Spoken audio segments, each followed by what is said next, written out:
The Raspberry Pi Pico. This was released around 2020 and it's really rekindled my love of programming these microcontrollers and just sort of scripting level processing. It's really been good fun. But guess what happened the other day? Yes, look at this. It's the Pi Pico 2. Yeah, it's been released and I was fortunate enough to get my name in the first order and got a few of these from the Pi Hut. Not to scalp, just to use and to play about with. So you might have seen some introductions to this. Jeff Geerling gave a really interesting comparison of them. Obviously, he got them in advance because he's a proper YouTuber. The same can't be said about SpiderMaf. Although, yeah, I am a YouTuber. I do YouTube, so therefore I'm a YouTuber, aren't I? But yeah, not big enough. Well, the most exciting thing about it is this chip, because all of these Picos were the RP2040. And this, if we can see, it's the RP2350. So they've updated the main chip. They've made it faster. Jeff Geerling said there's a RISC-V core on it as well. I've got no idea what that means. But hey, what can we do with this that's different? Well, it's a pin-to-pin comparison. Theoretically, I can take something that I've previously created for a RP2040 and plug one of these Pico 2s into it straight away. So that's good. But it's supposed to be faster as well when it's using the standard ARM chips and not the RISC-V stuff, which is, I think, is a different thing. Although I might have completely misunderstood that. So I was trying to think, what can I do to show a difference? And one of the things is do a simple speed test. So what's that thing that you always do, or the first time you've got a Pico? The blink is the hello world, isn't it? That's the equivalent of that. So let's get the blink working on the original Pico and then on the Pico 2. The original Pico plugged in there.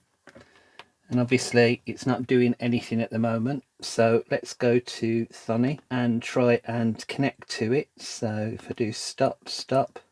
All right, so it looks like when it does that and just says process ended, it means it's not got the UF2 file on it. So let's go to my downloads and there's the Pi there. There's the Pi Pico there. And this is the standard UF2 for the original Pico.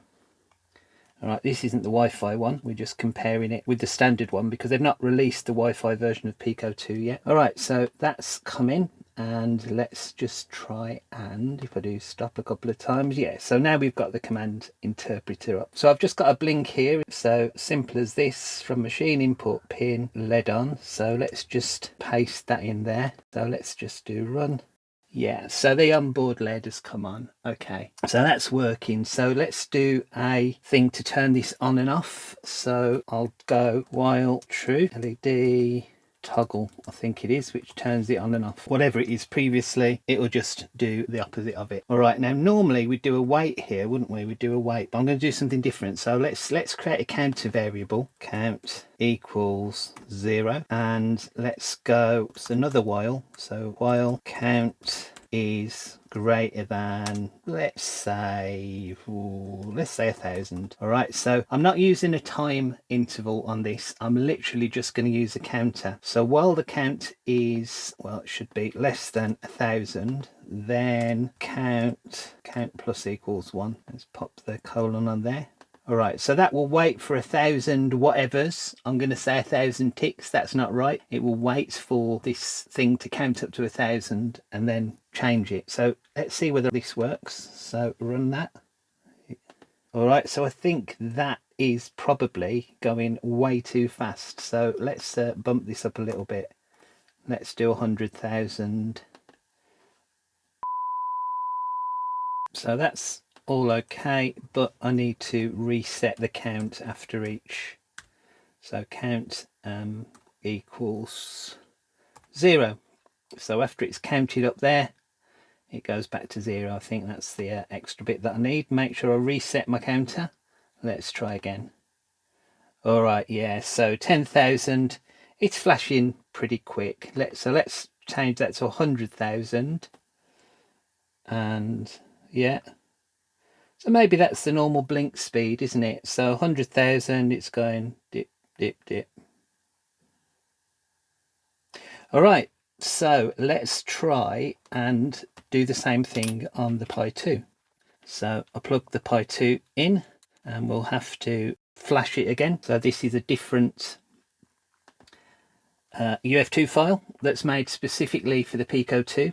All right, so push that button to make it go into the boot mode. There we go. So see, it doesn't say RP 2040 now, it just says 2350. So it's different. If you drop that on there, nothing will happen. So we need to use a Pico 2 file for that. All right, so that should have copied, then it will reboot. And let's just, well, yeah, so I've got a response from that now, and let's just play it. Okay, so there you go, that's flashing. It looks about the same speed, but let's get them both flashing at the same time and compare them. Let's just save this to main. So save Raspberry Pi Pico main. Trying to overwrite it. Yes. Okay, so this should now be running all the time. So if I unplug that and plug it in again, yeah, so it started flashing straight away. And I'll do the same thing on this one. So in we go, plug him in. So this is the old version, and just stop it, make sure I'm connected. So do file, oh, it doesn't want to save, hang on, let's reset it a little bit. All right, so file, save. Oh, and it saves straight onto it as well, so that's good. So if I unplug that and plug it in again, we should instantly start flashing. All right, so I don't know whether you can see the difference in the frequency there. There definitely is one, I can see it. So let's find another USB plug, which will probably be difficult. And of course I'm not running this via the Mac now, I'm just using the Mac as a power supply for it. Although you can't even see the Mac on the screen, can you? But here we go. So can you see a difference? As proved by the fact that this is probably twice as fast. So this is the Pico 2 running the same code, counting up to 100,000, and this is going, let's say, once a second, and this is going twice a second. So they haven't lied to us. The Pico 2 does work faster. But anyway, just a really quick introduction to this, and just a little bit of coding and just a little experiment. I know people do benchmarks, they do timings and loads of stuff, and I just thought, let's use Blink and see what the difference is. All right, I hope you enjoyed this. Please give us a like if you did. Bye.